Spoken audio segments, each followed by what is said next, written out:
Esta semana, los gobernadores de la Alianza Federalista advirtieron al presidente de la República: o se sienta a la mesa de negociaciones y acepta el diálogo, o vendrá un rompimiento con nuestros estados.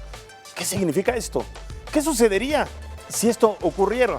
Los 10 gobernadores de la oposición que integran la autodenominada Alianza Federalista insisten en un nuevo pacto fiscal. ¿Qué es esto del pacto fiscal? ¿Qué diferencia hay con el pacto federal? El primer mandatario dijo que se reuniría con ellos siempre y cuando, así dijo, no haya politiquería. De esto y más vamos a hablar en Expedientes TVC. Acompáñenos su servidor, Leonardo Ferrera. Expedientes. Bueno, el pasado lunes la Alianza Federalista llevó a cabo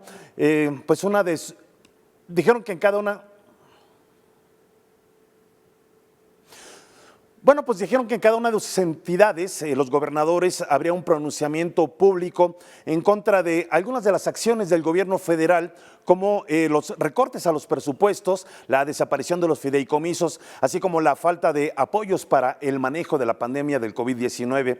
Antes de adentrarnos en lo que han dicho los gobernadores y las posturas del gobierno, la postura del gobierno, es importante comentar de una manera sencilla lo que es el pacto federal y el pacto fiscal, que no es lo mismo. Vamos a ver, el pacto federal es la unión de los 31 estados. Entonces, pacto federal, ahí está, es la unión de los 31 estados, más la Ciudad de México. Bueno, pues el artículo 40 de la Constitución dice que es voluntad del pueblo mexicano constituirse en una república representativa, democrática, laica y federal, compuesta por estados libres y soberanos. Ese es el pacto federal. En cambio, el pacto fiscal, vamos a ver el pacto fiscal, en cambio, se plasma principalmente en la Ley de Coordinación Fiscal y se refiere básicamente a la manera como se distribuyen los recursos. O sea, estamos hablando básicamente del dinero, de esa manera, ¿no? Y justo aquí es donde viene el reclamo de la Alianza Federalista, compuesta por los estados de Aguascalientes, Chihuahua, Coahuila, Colima, Durango, Guanajuato, Jalisco, Michoacán, Nuevo León y Tamaulipas. Los gobernadores dicen que sus estados aportan mucho y reciben poco.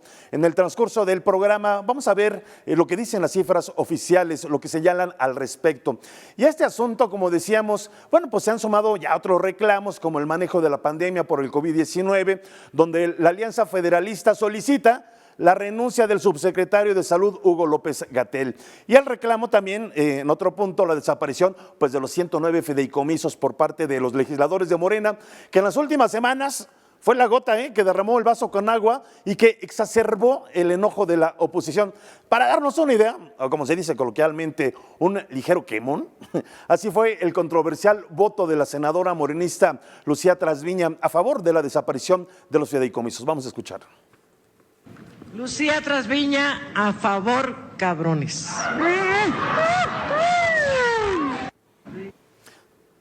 Bueno, como diría mi santa madre, con esa boquita. Si estos son los legisladores, que se preocupan y velan por nuestros intereses de la sociedad y a quienes sostenemos con nuestros impuestos, ya me imaginaría. Esta misma senadora, por cierto, Lucía Trasviña, estuvo en medio de un escándalo en julio del año 2019 al tomarse una fotografía portando un arma de fuego. Al menos se pediría un poquito de respeto al recinto legislativo y sobre todo seriedad al tema cuando, por ejemplo, por tomar uno de esos temas, hay niños y adultos con cáncer que están muriendo en México diario por falta de medicamentos y atención hospitalaria. Este fue uno de los reclamos que hizo el gobernador de Guanajuato, Diego Sinue, integrante de la Alianza Federalista, quien dijo que los buitres, los buitres están acechando el fondo de los gastos catastróficos. Vamos a ver el mensaje. Es la compra de medicamentos oncológicos para el cáncer infantil, ya que después de la desaparición del Seguro Popular y la creación del INSABI, se perdió el fondo, o están por desaparecer ya el fondo de gastos catastróficos, que era el que cubría el cáncer en menores de 18 años. Este fondo que rondaba los 80,000 millones de pesos, que le fueron quitando, y que hoy rondarán los 40,000 millones, y que están ya acechando los buitres de los recursos sobre este fondo. Ese fondo que sería para pagar el medicamento de los niños con cáncer. Esos que hoy los guanajuatenses no estamos dejando solos a los niños y a los papás. y estamos dándoles de recursos del Estado, de recursos de ustedes, pagando esos medicamentos que son muy caros, por cierto, y muy escasos a las familias de los guanajuatenses. Pero eso es Guanajuato. ¿Qué pasa en otros estados de la República donde no tienen los recursos ni tienen esa sensibilidad para apoyar a los enfermos con cáncer? ¿Qué pasa en esos estados donde tristemente están dejando morir a sus enfermos de cáncer? Por eso es importante que todos conozcamos de estos fondos y que todos peleemos por ellos, porque nadie tiene asegurada la salud. Hoy estamos sanos, hoy vemos a nuestros hijos correr sanos, mañana no sabemos. Por eso es importante que hoy todos alcemos esa voz. Por ello, ante el desabasto de medicamentos que les menciono, del cáncer que, repito, que el mismo gobierno federal propició, porque anterior a este gobierno no existía ese desabasto. El gobierno del Estado ha invertido más de 22.5 millones de pesos en quimioterapias con el fin de no detener el tratamiento para nuestras niñas y nuestros niños con cáncer. Porque aquí en Guanajuato lo que más apreciamos es la vida de nuestros guanajuatenses y no se diga la vida de nuestros niños. Por eso vamos a seguirlos apoyando. Bueno, el pacto fiscal, o bien llamada Ley de Coordinación Fiscal, se consolidó entre los años 1978 y 1989. Tras una reforma en 2007 se modificaron fórmulas para la distribución de los ingresos en proporción, como decíamos, a las necesidades de las entidades. Bueno, esta controversia no es nueva, pero se reavivó recientemente por la pandemia del COVID-19, donde los estados, por decirlo más ricos, y que es donde se recauda una buena proporción de los impuestos federales, bueno, pues piden una revisión al pacto para que los recursos federales sean redistribuidos en proporción a los impuestos que recaudan. En pocas palabras, los gobernadores de estos estados dicen que sus entidades aportan mucho y reciben poco.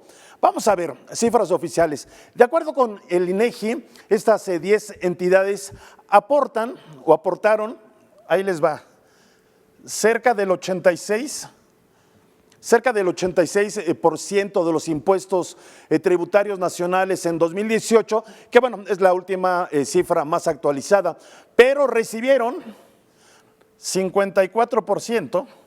De acuerdo a estas mismas cifras, 54% de las participaciones y 39% de las aportaciones. El presidente le respondió, dijo que el gobierno no les debe nada y que si tienen pruebas de que no se les ha otorgado recursos, que las demuestren. El mismo gobernador de Guanajuato comparó esta situación con un agujero negro. Vamos a escuchar. Yo he comparado lo que está pasando en México con lo que pasa en ese centralismo, con este fenómeno astronómico, un agujero negro, que todo lo absorbe, que todo lo centraliza, que todo se lo come, lamentablemente para destruir, lamentablemente para desaparecer. Un centralismo al que tenemos que decirle basta, basta porque afecta no al gobernador, afecta a las niñas y a los niños enfermos con cáncer, basta no porque afecte al gobierno del Estado, sino porque los afecta a ustedes, a los empleos de las familias y la infraestructura para el desarrollo social y económico de todo el Estado. Basta porque deja desprotegida a la gente del campo. Hoy Guanajuato, como muchos otros estados del país, no tiene obra pública importante del gobierno federal. Esto nunca lo habíamos visto en ningún tipo de gobierno. No tenemos apoyos para proteger el empleo o impulsar el desarrollo económico y social. Somos la sexta economía del país, pero somos el estado que en proporción menos recursos federales recibe por persona. Pero esto no era antes así. Déjenme decirles que si comparamos los 2 primeros años del sexenio pasado contra los 2 primeros años del actual, Guanajuato ha recibido por convenios 22.338 millones de pesos menos en términos reales en esta administración federal. Esta pregunta es muy importante. ¿Qué sucedería si los estados que integran la alianza federalista se salieran del pacto fiscal? A ver, aquí mi querido productor Héctor hizo este mapa, ya para darnos una idea, no es de elecciones. En color azul está la alianza federalista. Podemos ver así como que, a ojo de buen cubero, como dicen, pues casi la mitad del país, no tanto, pero tiene una buena proporción en el país. Y lo que son los otros gobernadores, es decir, los que no pertenecen a la Alianza Federalista, bueno, están en color rojo, pues que también vemos que son muchos estados. Pero vamos a hacer otra vez esa pregunta: ¿qué sucedería si los estados que integran la Alianza Federalista se salieran del pacto fiscal? ¿Sabe qué sucedería? Un auténtico terremoto político y económico. O sea, aquí vengo a la tecnología porque en verdad que es muy importante y vamos a verlo con números. ¿Qué representan hoy en números los 10 estados miembros de la Alianza Federalista?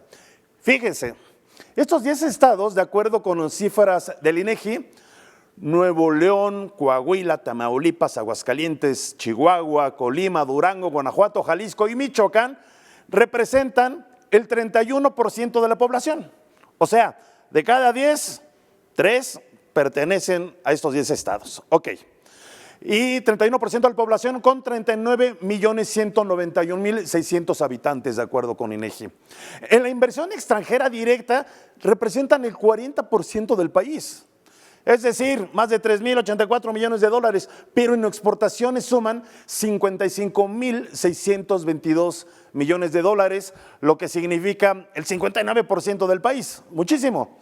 También representan el 40% del empleo formal. Esto es importante, es empleo formal registrado ante el Instituto Mexicano del Seguro Social, es decir, que 4 de cada 10 mexicanos están en estas 10 entidades. Asimismo, recaudan más de 1 billón, con B, billón de pesos cada año, es decir, eso es importante, 25 de cada 100 pesos de los impuestos de todo el país. Y finalmente, representan el 35% del Producto Interno Bruto Nacional, es decir, producen más de una tercera parte de toda la riqueza que se genera en México. ¡Wow! El gobernador de Nuevo León, Jaime Rodríguez Calderón, criticó que existe una excesiva centralización del gobierno en la administración de los recursos. Vamos a escuchar lo que comentó. Aún con la diferencia, que tengamos nosotros el ejemplo de que hace 200 años, imagínense hace 200 años, México decide constituirse como una república federalista, federal, y que hoy está en riesgo la federación en ese sentido por la excesiva centralización. El otro virus que tenemos que cuidarnos y protegernos, pero además extinguirlo. Ojalá y existiera una vacuna para eso. Pero no hay científicos que trabajen en ese sentido. Hay miles y miles de doctores en el mundo que están trabajando para poder lograr tener una vacuna contra el COVID. Pero hay poca gente atrevida en el mundo que trabaje para evitar la centralización de quienes en cierta medida ostentemos el poder y luego creamos que es propiedad de la persona. Por eso me da mucho gusto recibirlos aquí. Bueno, pues una disminución al presupuesto del 2021, coinciden los gobernadores, sería una afectación directa a los ciudadanos que afectaría muchos proyectos importantes, por ejemplo, obras carreteras, escuelas, apoyos para el campo y para mejorar en general la calidad de vida. En el caso de Durango, el gobierno estatal indicó que una disminución al presupuesto los afectaría principalmente en temas de infraestructura, al quitar 545 millones de pesos para caminos y carreteras. También dijo que afectaría al equipamiento y creación de nuevos hospitales vitales para hacer frente a la emergencia sanitaria. Por cierto, en julio pasado, recordará, hay que acordarnos que el gobernador de Durango, José Rosa Saizpuro, dio positivo a COVID. Afortunadamente ahorita está muy bien. Y vamos a Durango con nuestro compañero de Mega Noticias, Samuel Soto, para que nos platique en general en qué rubros podría haber más afectaciones en el tema de la disminución del presupuesto, en el tema de la desaparición de los fideicomisos y por supuesto en el tema de la salud por la pandemia del COVID-19. Samuel, ¿cómo estás? Hola, ¿qué tal? Muy buenas tardes, te saludo efectivamente desde Durango. Muchas gracias, Samuel. Pues son temas que ahí están, están en todos los estados, pero bueno, pues Durango pertenece, el gobernador, a esta alianza federalista, y pues han puesto pues sobre la palestra estos temas. ¿Y qué afectaciones habría directamente en Durango? Tú que estás por allá y pues conoces bien, ¿qué afectaciones habría si hubiera una disminución en los recursos? ¿Qué afectaciones habría? Bueno, pues con la desaparición evidentemente de los fideicomisos y el tema de la salud, Samuel. Así es, mira, comentarte primeramente en el tema de los fideicomisos, hay al menos 4 de los fideicomisos que son de los más importantes para el estado de Durango. Te pongo un ejemplo, uno de ellos es el Fortasec, que precisamente se utiliza para la capacitación, el fortalecimiento, el equipamiento de las diferentes corporaciones de seguridad con el fin de mantener bajos los niveles de inseguridad, que hay que recordar que Durango en algún momento llegó a ser de los estados o de los estados con mayor conflictos en materia de seguridad. Sin embargo, ahorita sí los niveles están bajos, pero con la eliminación del Fortasec, bueno, pues podría llegar a darse un problema en este rubro. Otro de los fideicomisos es el Fondo de Atención para Desastres Naturales, el cual, bueno, pues Durango depende mucho de este fondo debido a que tenemos prácticamente de todos los climas y todos ellos generan afectaciones aquí en territorio estatal. Un ejemplo, pues, es la sequía. El otro ejemplo puede ser el de las inundaciones, que incluso apenas en este año tuvimos también afectaciones por el tema de las inundaciones. Otro de ellos también es el tema de la caída de nieve, que incluso genera afectaciones importantes en la zona sierra del estado. Y pues bueno, así como estos, te puedo hablar de muchos otros de desastres naturales que dependen directamente de este fideicomiso, y al no tenerlo, bueno, pues no habría recursos de donde echar mano. Asimismo, bueno, pues otro de los fideicomisos es el Fondo Minero, empleado también para el desarrollo de aquellas comunidades mineras, ya que viven ellos en un rezago histórico bastante importante, hay muy poco desarrollo, y este fondo minero es el que se utiliza precisamente para construcción de caminos, para construcción de infraestructura educativa, mismas que pues ya con esta cancelación que se acaba de anunciar, pues ya no sería posible llevar a cabo. También el Fondo de Atención al Migrante es otro de los fondos más importantes de los fideicomisos, de los que dependen precisamente los duranguenses radicados en Estados Unidos, ya que, como lo mencionaba el propio director del Instituto de Atención al Migrante y su familia, ellos son vistos como héroes mientras permanecen en el vecino estado del norte y están mandando las remesas. Sin embargo, en el momento en el que son deportados o por alguna razón son enviados de regreso al país, pues no hay quien les eche la mano, no hay recursos para poderlos apoyar en cuestión de económica.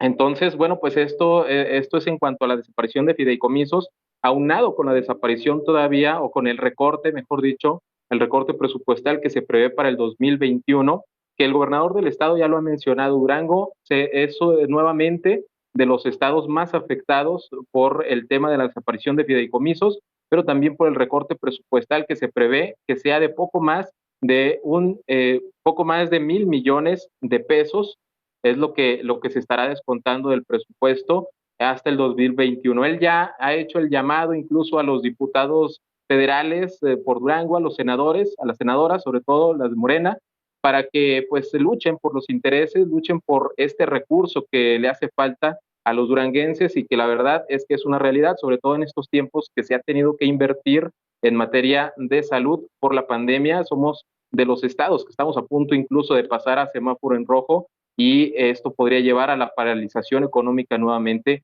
como lo vimos hace algunos meses. Samuel, como estás comentando, pues es una situación preocupante lo que ocurre en Durango como en muchas otras regiones del país. Estoy de hecho recordando que Durango tiene algunos de los productores forestales, madereros más importantes a nivel nacional. De hecho, muchas de sus maderas son de exportación, van hacia muchos países, pero pues sobre todo digo, si vienen estos recortes, ya están aprobados estos recortes, estos fideicomisos que apoyaban mucho a los productores forestales, bueno, pues eso se podrá traducir pues en desempleo. Finalmente no tendrán toda la gente que pueda pues ayudar a poder hacer la producción que están acostumbrados de madera. Y bueno, pues como dices tú, lo de la pandemia pues es preocupante, como dices tú, que pues es uno de los estados que están cerca ya de entrar este semáforo rojo, nos decías, ¿verdad? Así es, efectivamente, mira, se ha luchado por disminuir la movilidad, que es lo más importante según lo que comentan las autoridades de salud. Sin embargo, bueno, pues vemos que todavía en las calles hay personas que no utilizan el cubrebocas, hay personas que no utilizan el gel antibacterial, e incluso el pasado fin de semana las reuniones familiares, los reportes de fiestas incrementaron un 100%, es decir, si se recibían cerca de 200 llamadas a las corporaciones de seguridad, bueno, pues el fin de semana pasado se recibió el doble de llamadas y bueno, pues, ¿qué te digo? Esta semana Durango rompió el récord en 3 ocasiones del mayor número de contagios, que hasta ahorita es arriba de 400 contagios en tan solo 24 horas. Y bueno, pues ya como lo ha anunciado el propio secretario de Salud en el estado, si no se disminuye la movilidad, para la próxima semana Durango podría ya estar nuevamente en semáforo rojo y bueno, pues sufriendo las consecuencias de todo lo que esto conlleva, la paralización de la economía, el cierre de comercios y la cancelación de actividades no esenciales. Yo me imagino que pues, la gente está preocupada, evidentemente, pues si no hay dinero y sobre todo por las cuestiones pues, de la pandemia, ¿no? Que podría pues, alejarlos todavía más de la economía. Muchas gracias, Samuel, agradecemos mucho tu opinión y bueno, pues ojalá la gente allá en Durango pues haga caso de guardar sana distancia, del uso de cubrebocas es importante para todos, no solamente para los durangueses, sino para todos los mexicanos. Te mandamos un abrazo muy fuerte desde la Ciudad de México hasta Durango, Samuel. Muchas gracias, Leonardo. Te mandamos un saludo muy caluroso desde aquí. Muchas gracias, Samuel. Bueno, ¿y qué opinan otros gobernadores de la oposición que no pertenecen a la Alianza Federalista? De esto y más vamos a hablar después del corte en Expedientes TVC. Siga con nosotros.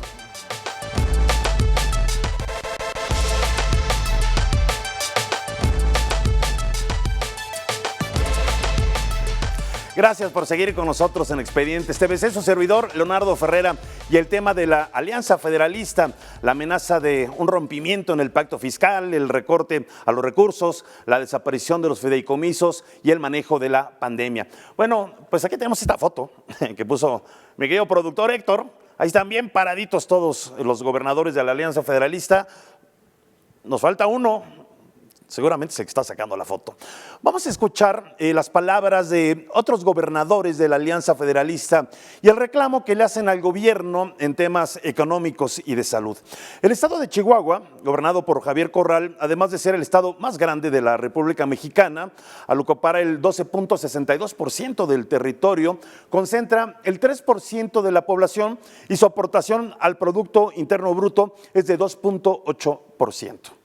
Tamaulipas, gobernado por Francisco Javier García Cabeza de Vaca, tiene cifras similares a Chihuahua, concentra el 2.9% de la población y su aportación al Producto Interno Bruto es del 3%. Y Aguascalientes, gobernado por Martín Orozco Sandoval, concentra el 1.1% de la población, es más pequeño y aporta el 1.2% al Producto Interno Bruto nacional. Vamos a escuchar lo que comentaron estos tres gobernadores. No vamos a permitir ni el abuso ni el atropello. Si la respuesta sigue siendo la indiferencia y los oídos sordos, estamos listos para dar la batalla política y legal. Tamaulipas es el segundo estado que más recursos aporta a la Federación, solo por debajo de la Ciudad de México. 275,000 millones de pesos es lo que aporta Tamaulipas al gobierno de la República, en este caso a la caja, a donde suena, Hacienda. La actual crisis sanitaria y los grandes problemas nacionales debemos enfrentarlos sin fobias y por encima de cualquier filia política. Estamos a favor del combate sin tregua a la corrupción y a la impunidad, pero no a costa de aquello que es fundamental para superar los rezagos. Bueno, pero ¿qué opinan otros gobernadores de la oposición que no pertenecen a la Alianza Federalista? Sobre dos temas. El primero, la conveniencia o no de sumarse a esta alianza, y el segundo, la conveniencia o no de hacer un nuevo pacto fiscal. ¿Alcanzará el pastel para todos? Sobre esto respondió el gobernador priista de Sinaloa, Quirino Ordaz Coppel.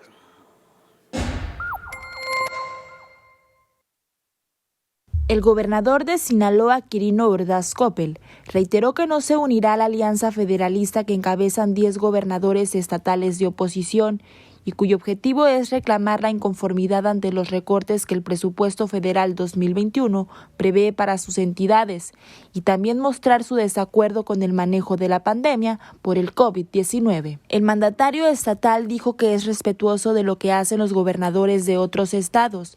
Sin embargo, mencionó que no es momento de hacer una reforma por un pacto fiscal. La demanda es muy clara, es muy sentida, es recursos, es lana, pero pues el pastel no está más grande, es el mismo y sobre eso tiene que distribuirse como se está haciendo. La necesidad de un pacto fiscal, pues todos sabemos que está obsoleto el que hay, pero no hay ahorita las condiciones para que se haga una reforma fiscal. Entonces, creo que hay que fortalecer. Ha sido un año difícil para todos, todos hemos requerido más dinero para atender los temas de salud. Al ser cuestionado si el estado de Sinaloa no se ve en la necesidad de reclamar más recursos a la federación, Quirino Ordaz Coppel respondió que permanentemente acude a la Ciudad de México a gestionar más apoyos, pero siempre con el ánimo de buscar el diálogo. Ordaz Coppel reconoció que sí buscará recursos para cierre de año y que seguirá tocando las puertas del gobierno del presidente de la República, Andrés Manuel López Obrador. Vamos a la máquina del tiempo. Fíjese, para seguir hablando de la Alianza Federalista, vamos a hacer un pequeño viaje al pasado para entender cómo surgió el federalismo. El federalismo apareció después de la Guerra de Independencia en 1821 y consistía básicamente en que cada entidad podía tener un poder local para resolver sus propios problemas y tomar sus decisiones en el uso de sus recursos. En 1824 se instituyó el federalismo mediante una constitución política. En 1840, los estados de Nuevo León, Coahuila y Tamaulipas, los mismos que ahora han sido protagonistas, entraron en rebelión buscando separarse de México y crear su propia República Federal, con capital, ¿dónde cree? En Laredo, claro, en esos años. Intención que finalmente, pues no prosperó. El término de federalismo volvió a tomar fuerza recientemente, luego de que hace pocos meses, el 19 de marzo de este año, los gobernadores, otra vez, Nuevo León, Coahuila y Tamaulipas, los mismos estados, crearon la llamada Coordinación Noreste COVID-19, así le llamaron en un principio, a fin de combatir la pandemia que recién llegaba a México. Luego salieron a la mesa otros temas, ya los hemos comentado, y se sumaron más estados como decíamos Aguascalientes, Chihuahua, Colima, Durango, Guanajuato, Jalisco y Michoacán, los cuales renunciaron a la Conferencia Nacional de Gobernadores de la CONAGO. Hace rato estábamos viendo el mapa de los gobernadores que todavía pertenecen a la CONAGO, pues para formar esta llamada alianza federalista. El gobernador de Coahuila, Miguel Ángel Riquelme, criticó hace unos días la desaparición de los 109 fideicomisos. Dijo él, ¿para dónde va ese dinero? ¿Cómo se va a manejar? Vamos a escuchar el mensaje. No se ha recibido ningún recurso extraordinario del gobierno federal exclusivo para el combate a la pandemia. Es decir, nada de lo que ya tenemos derecho y etiquetado. La extinción de los 109 fideicomisos que representan un recurso de alrededor de los 68,000 millones de pesos es una medida arbitraria. Estos fideicomisos son patrimonios autónomos para beneficio de la ciudadanía con reglas claras y objetivos precisos. Representan el único instrumento financiero para alcanzar metas a corto, mediano y largo plazo con independencia de la renovación del Ejecutivo Federal. Estos fideicomisos fueron creados al paso de los años en las subsecuentes administraciones federales, como un avance en la distribución equitativa entre los diversos sectores sociales, en atención a problemáticas focalizadas y conforme lo requería el crecimiento económico del país.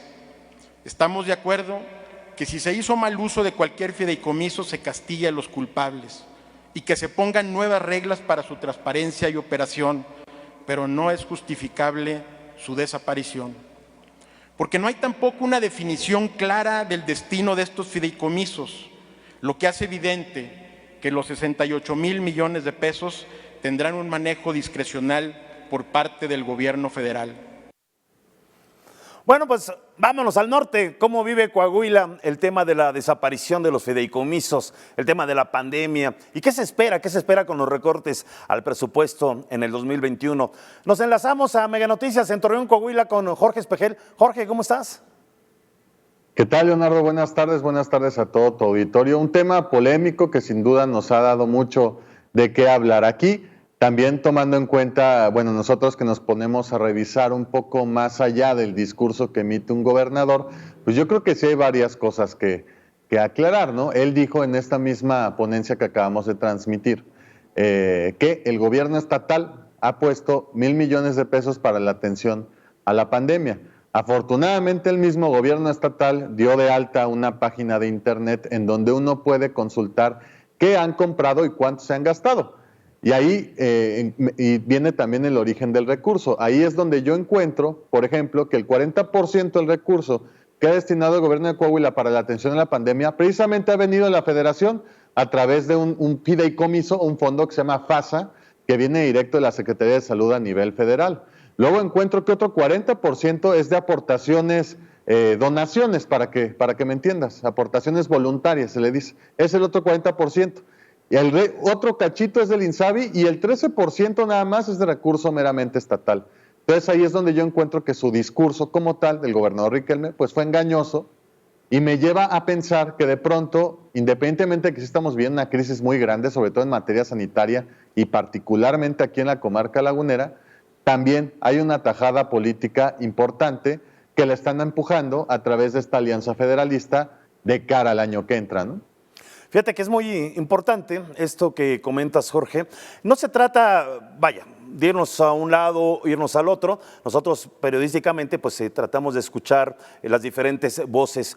Irnos al extremo, como algunos gobernadores han dicho, de que no reciben nada, no reciben recursos, no han recibido un solo peso, digamos, en esta pandemia. Bueno, tú nos estás comentando, al menos en Coahuila, sí lo han recibido. Un 40% pues son buenos recursos. Pero finalmente, bueno, pues nunca alcanza, o sea, nunca alcanzan los recursos. Y aquí es donde, pues, ¿quién la paga? Pues la paga la gente, ¿no? Ahorita están en un momento, tú lo comentaste en un principio, en un momento muy delicado en cuestión de pandemia. Están pues aumentando los casos, los contagios de una manera muy rápida todos los días. Y bueno, pues esto requerirá pues de más recursos. ¿De dónde van a salir? Sí, pues somos de los estados que están como en alerta por pasar a rojo, por entenderlo en este lenguaje que está manejando la autoridad epidemiológica. Pero particularmente el problema de Coahuila es aquí, la comarca lagunera, Torreón. Todo el estado ya tiene más de 650 personas hospitalizadas, pero en Torreón se concentra prácticamente el 50%, tomando en cuenta que en el Hospital de Especialidades de Torreón, la clínica del IMSS La 71, se atiende a gente de Coahuila, de Durango, de Zacatecas, de Chihuahua. El hospital ya está desbordado, igual el que está al lado, que es la clínica número 16, que es un hospital general, también ya está prácticamente por saturarse. Ya se tuvieron que tener un hospital móvil que está operando en la frontera del estado para poder atender al menos a otros 25 pacientes dentro de una carpa con camas de hospital. Entonces, evidentemente el tema se ha puesto complicado. Ahorita que estaba hablando el compañero Samuel de Durango, a mí me llama la atención que somos estados colindantes, pues tú lo sabes bien, que formamos parte de la misma comunidad en cierto sentido. Y a mí me llama la atención que en Durango toman medidas estrictas como cerrar cantinas, cerrar bares, cerrar cualquier tipo de establecimiento después de las 9 de la noche, no vender alcohol después de las 9 de la noche. Y en Coahuila, es decir, cruzando el río, no se tomó ninguna medida de ese tipo. Es decir, nuevamente no hay coordinación, a pesar de que los gobernadores se llevan bien, siempre están juntos, siempre están en los eventos juntos, se les ve comiendo juntos, no se ponen de acuerdo en temas torales. Tomando en cuenta también que económicamente Coahuila es mucho más fuerte que Durango, pero no hay coordinación, al menos en la zona metropolitana de La Laguna, que confluyen 15 municipios de 2 estados, ¿no? Pues es interesante lo que comentas. Si alguien no tiene la oportunidad de viajar por esa zona del país, bueno, pues la famosa comarca lagunera, que es Torreón, que pertenece a Coahuila, lo divide un río con Gómez Palacio y Lerdo, Durango. Pues como dices tú, si en un lado hacen una cosa y en el otro hacen otra, pues finalmente ahí puede haber problemas. Te quiero hacer rápido esta pregunta, y Jorge, en la cuestión de los fideicomisos, pues finalmente la laguna, la región algodonera, que por la que floreció Torreón y toda esa zona, que es importante, el campo, el algodón y otros cultivos, pero también la industria. ¿Cómo les afecta la cancelación de estos fideicomisos? Pues el gobernador explicó que la cancelación de estos fideicomisos va a representar un detrimento de por ahí de 1,000 millones de pesos. Checando un poquito las cuentas públicas, entiendo que son muchos programas, sobre todo enfocados a ciencia y tecnología, el CONACYT particularmente, becas y demás. También hay algunos apoyos ahí para minería. Ya sabemos que la zona centro, o sea, la zona carbonífera de Coahuila es la principal productora de acero del país y también una de las principales productoras de energía a través del carbón del país. Por eso este problema monumental que tienen con AMSA y Alonso Ancira y demás. Entonces, ese tipo de fideicomisos iban al fomento minero, al fomento de la tecnología y un poco también al fomento del deporte a través del FODEPAR. Digamos que ellos van a dejar de recibir ese dinero a través de ese fideicomiso. Lo que nosotros tenemos que esperar es cómo los vas a seguir apoyando. Yo quiero pensar que va a haber otro tipo de apoyo u otro mecanismo. Si ya los dejas descobijados, entonces sí me parece muy legítima esta posición del gobierno estatal. Ahora, a mí lo que me gustaría también analizar, y lo hemos estado comentando aquí en algunos espacios, desde el 2017 a la fecha, el presupuesto general del gobierno del estado de Coahuila ha ido bajando poquito en poquito. En el último año de Rubén Moreira eran 51,000 millones. En el primer año de Miguel Riquelme, 50,000 millones. En el segundo año, 49,000. Y este año está en los 49,000 millones de pesos también. Ha ido bajando poquito en poquito ese recurso. Pero uno, cuando analiza la distribución del mismo, donde se han marcado gravemente los recortes es precisamente en inversión de obra pública. Con Rubén su último año eran casi 4,000 millones de pesos para obra pública y ahorita apenas son los 1,200 millones, ¿no? Entonces ahí es donde ya lo reflejamos en nuestra vida diaria, ese impacto. Pero también en Coahuila, como tú sabes, al año pagamos 4,000 millones de pesos por el manejo de la deuda que dejó un pelado hace 10 años, Humberto Moreira, y que hasta la fecha no ha bajado absolutamente nada, sino todo lo contrario. La dejó Humberto en 36,000 y hoy está en 37,000 millones, a pesar de que pagamos 4,000 millones anuales. ¿Por qué? Porque el 70% de ese recurso es puro interés. Entonces el problema de Coahuila es muy complejo, porque es un estado muy productivo a nivel nacional, de acuerdo con el PIB, pero también es un estado que tiene sus finanzas muy comprometidas por malos manejos precisamente de los gobernadores. Bueno, pues ya lo dijiste por ahí, hace 10 años que pues vino este endeudamiento y que de hecho las autoridades decían que iba a tardar más de 30 años Coahuila en poderse reponer, digamos, de ese endeudamiento, y fue impresionante lo que el gobierno anterior, a Moreira, pues dejó en finanzas, y cuando salió Moreira, 6 años después, bueno, pues se cuadruplicó o se quintuplicó, pues de una manera pues que ha afectado finalmente o afectará pues a varias generaciones en la comarca lagunera. Jorge, muchas gracias, te mandamos un abrazo muy fuerte desde la Ciudad de México. Muchas gracias a ustedes y que tengan buena tarde. Gracias, muchas gracias por estar con nosotros. Bueno, a inicios de la pandemia, algunos gobernadores hablaron de la necesidad de hacer pruebas COVID y el uso obligatorio del cubrebocas. Las autoridades de salud respondieron que no era importante. Hoy el número de muertos y contagiados pues dicen lo contrario. De esto y más vamos a hablar después del corte. Siga con nosotros en Expedientes TVC.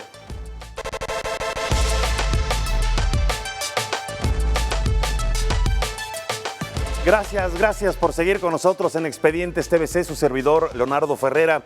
Y el tema de la Alianza Federalista y su reclamo a la desaparición de los fideicomisos, el recorte al presupuesto del 2021 y el manejo de la pandemia.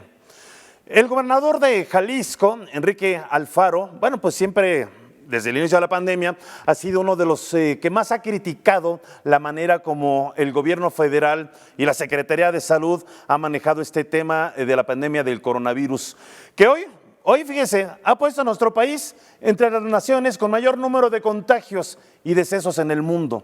En marzo, al inicio de la pandemia, el mandatario de Jalisco pidió a las autoridades de salud que se hicieran pruebas de COVID a la población con la finalidad de detectar probables contagios a fin de aislar a la persona y bueno, pues ponerla en cuarentena para evitar más infecciones en la familia y también en la población. La respuesta de la Secretaría de Salud, específicamente del subsecretario Hugo López-Gatell, es que las pruebas no servían. ¿Cómo para qué? Como que tampoco servía, decía, el uso del cubrebocas. Hoy México tiene, vea, casi 100,000 muertos. Todavía no, pero ya casi llegamos. Y casi 1 millón de contagios. Cuando decían que no íbamos a llegar nunca a esas cifras. Ante el alarmante repunte de casos de COVID a nivel nacional, el gobernador de Jalisco, Enrique Alfaro, anunció la activación del botón de emergencia que aplica a partir ya de este viernes 30 de octubre hasta el viernes 13 de noviembre, con la suspensión de actividades no esenciales desde las 7 de la noche hasta las 6 de la mañana del siguiente día. Para los restauranteros y comerciantes en general, pues esta medida, aseguran, los afecta. Vamos a la siguiente nota de nuestra compañera de Mega Noticias Jalisco, Daniela Rodríguez.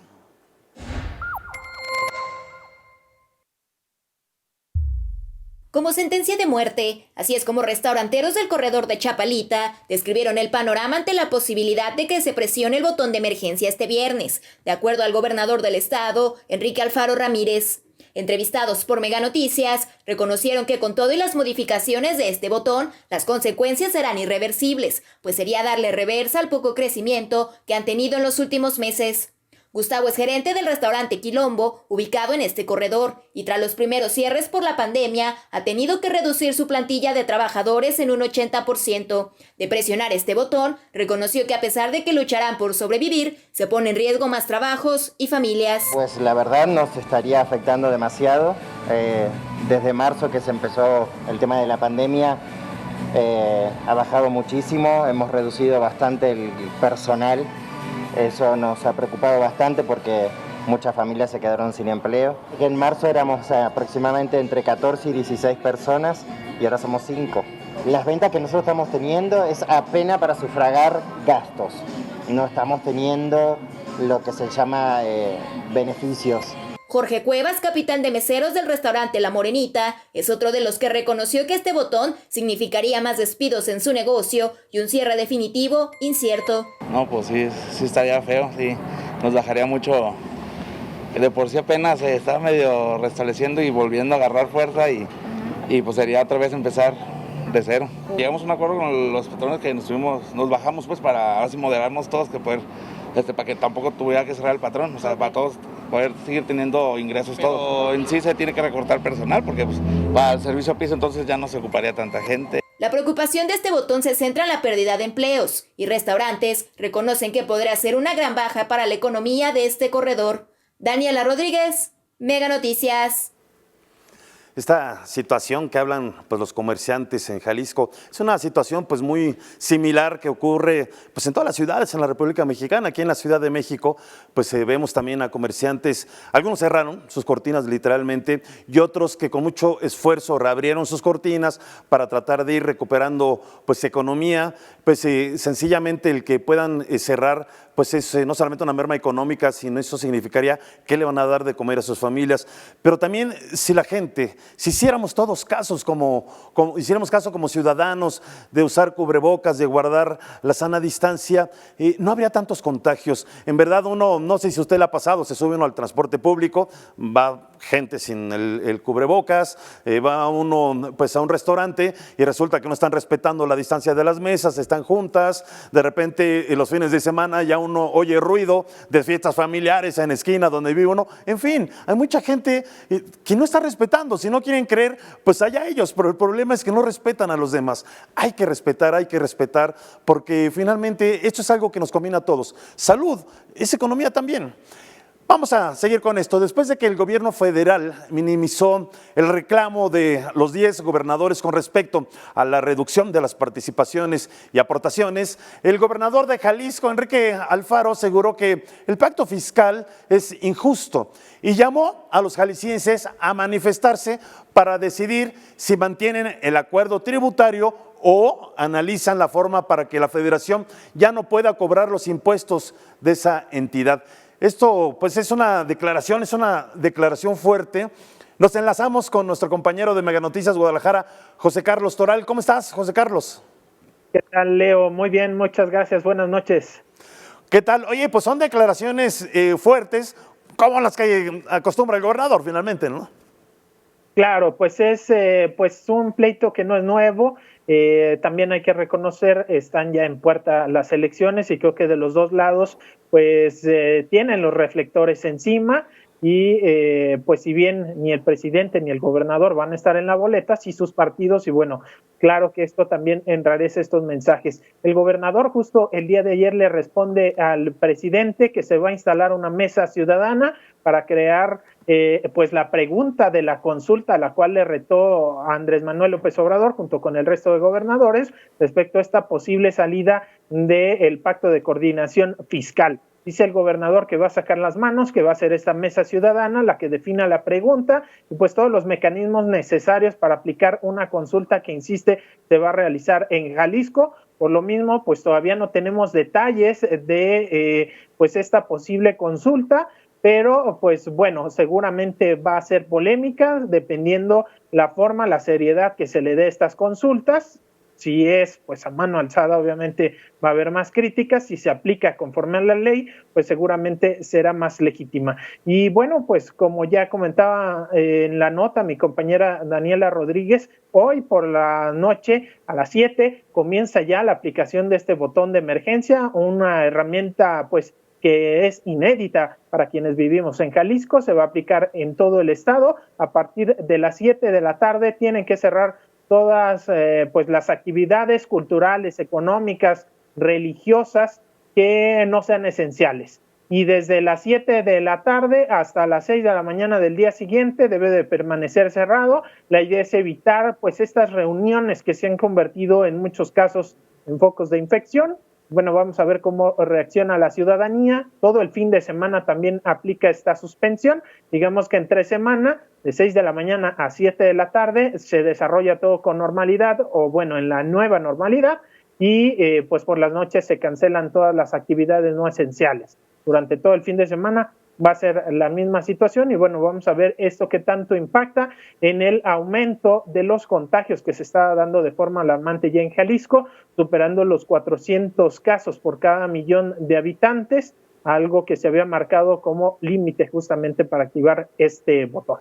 Es parte de lo que se vive esta tarde y noche de expectativa entre la ciudadanía ante pues los cierres generalizados de los que ya nos habíamos de alguna forma olvidado desde que comenzó la reactivación luego de aquella pues situación tan complicada del inicio de la pandemia en donde hubo un cierre total. Pues prácticamente volvemos a ese mismo escenario, solamente que por las noches y por los fines de semana, Leonardo. Sí, estamos comentando hace un momento y recuerdo en marzo, al menos de manera pública, recuerdo que el gobernador Alfaro, bueno, fue de los primeros, decíamos al menos públicamente, que mencionó o pidió al gobierno federal pues de que se empezaran a hacer estas pruebas. Incluso él consiguió hasta el costo de estas pruebas, dijo que eran pruebas pues, realmente económicas, que no tenía que hacer una gran inversión. Incluso recuerdo que comentó de que en esta entidad, en Jalisco, se podía poner una aportación, sería algo así como mitad y mitad, algo así entendí, o dio a entender el gobernador, pues para que se empezaran a hacer y tratar de evitar que hubiera un mayor número de contagios. Sabían que iba a haber, ya estaba habiendo contagios, pero la idea era tratar de que hubiera menos. Finalmente, pues tenía razón, digo, ya estamos diciendo casi 100,000 muertos y casi llegamos a 1 millón de contagiados acumulados, pues en verdad que esto es preocupante y hoy Jalisco está viviendo lo que no quería. Y exactamente, pues tú nos comentas que este botón es algo inédito y por lo que veo, pues se preocupa a mucha gente y sobre todo, como veíamos en la nota, a los restaurantes, a los bares. Y vaya que en Guadalajara y en muchas otras ciudades, en Jalisco, la vida nocturna es importante. El tequila, tlaquepaque, los mariachis, pues es muy nocturno y les va a afectar, evidentemente. Claro, y bueno, no nada más a los negocios, a la clase trabajadora, porque el transporte público también se suspende. Se había dicho en un inicio que de igual forma a las 7 de la tarde, sobre todo ante la presión, se amplió. Va a ser hasta las 9 de la noche, pero después de las 9 de la noche ya no va a haber transporte público. Igual el fin de semana solo se va a prestar lo indispensable para quienes trabajan en situaciones esenciales, dígase trabajadores de la salud, de la seguridad, de servicios básicos, pero digamos para la población en general no va a haber transporte público, algo que también pues se resiente no solo en el bolsillo de quienes tienen un negocio, sino también de la clase trabajadora, algo difícil. Y bueno, respecto a esto que comentas de las pruebas, es la estrategia que le han llamado Radar Jalisco, algo que está aplicando el gobierno del estado junto con la Universidad de Guadalajara. Y bueno, simplemente por lo último que ha dicho el gobernador, en números redondos, prácticamente se ha detectado el doble de casos que si se hubiera seguido la estrategia esa del modelo Centinela. Es decir, con la aplicación de pruebas a través sobre todo de la Universidad de Guadalajara, mucha gente que no cumplía con la definición de caso sospechoso, pero que había tenido contacto quizás con alguna persona cercana que sí dio COVID o había estado en riesgo o alguna situación, digamos, que se amplía el abanico para poder hacer las pruebas, y es así que prácticamente el doble de las personas detectadas se consiguió con este modelo de Radar Jalisco respecto de, digamos, el modelo federal. Lo cierto es que aún así, pues la tasa de positividad es muy alta, alrededor del 50% en estos momentos, lo que indica pues que en realidad pues es muy superior el número de personas que probablemente están contagiadas y que no lo saben a el que ya tenemos confirmado por medio de pruebas. De ahí que sea muy importante que ahora que pues repuntó el número de contagios, se hagan este tipo de medidas. Vamos a ver cómo sucede, vamos a ver cómo lo toma la gente y de entrada pues adelantarles que pues regresan las sanciones. Se está advirtiendo en lo que se publica en el periódico oficial de Jalisco que los negocios que incumplan con alguna de estas medidas tendrán una clausura inmediata, y las personas que, por ejemplo, no porten el cubreboca en espacios públicos o tengan este tipo de reuniones de más de 10 personas que están prohibidas, bueno, podrían recibir una sanción que va desde un apercibimiento, una llamada de atención, pero inclusive menciona el periódico hasta 36 horas de arresto, día y medio en los separos de los municipios. Entonces, bueno, es una situación fuerte que vamos a ver cómo reacciona la sociedad ante este botón, y pues si después de los 14 días que implica esta suspensión de actividades nocturnas y en fin de semana, y se consigue bajar el índice de contagios aquí en el estado de Jalisco. Muy bien, Juan Carlos, pues agradecemos mucho tus palabras. Vamos a estar atentos qué es lo que ocurre con este botón de emergencia, qué es lo que ocurre con estas sanciones, como dices tú, en las siguientes semanas. Te mandamos un abrazo muy fuerte. Gracias, igualmente de regreso, muy buena noche. Muchas gracias. Si nos vamos a lo legal, más allá de los dimes y de los diretes, más allá de te doy mucho y me das poco, quiero más, lo que se reclama es propiedad de la Federación. Es un pacto fiscal en el cual se estipula cómo se van a distribuir, como veníamos diciendo, los ingresos, que de acuerdo a la Constitución pues son propiedad de la Federación, pero a través de la coordinación con los estados se definen las reglas para su distribución. Así, todos estos recursos se van a una bolsa común y son redistribuidos. Estos ingresos no son estatales, los estados quieren estos recursos, pero difícilmente podrían obtener más saliéndose del pacto fiscal, aseguran algunos especialistas. Si los estados dejaran el pacto sin lograr quedarse con estos recursos para obtener ingresos, tendrían que comenzar a trabajar en la generación y recaudación de impuestos locales. Justamente ese fue uno de los propósitos de la reforma del 2007 y fue impulsar la recaudación local, pero finalmente no sucedió. Sin duda lo mejor será conciliar. El país no está para más problemas de los que ya tenemos. La pregunta es, ¿qué nos beneficia más como país? ¿O qué opinión tiene usted? Muchas gracias por su atención. Lo esperamos la próxima semana con más temas en Expedientes TVC, su servidor Leonardo Ferrera.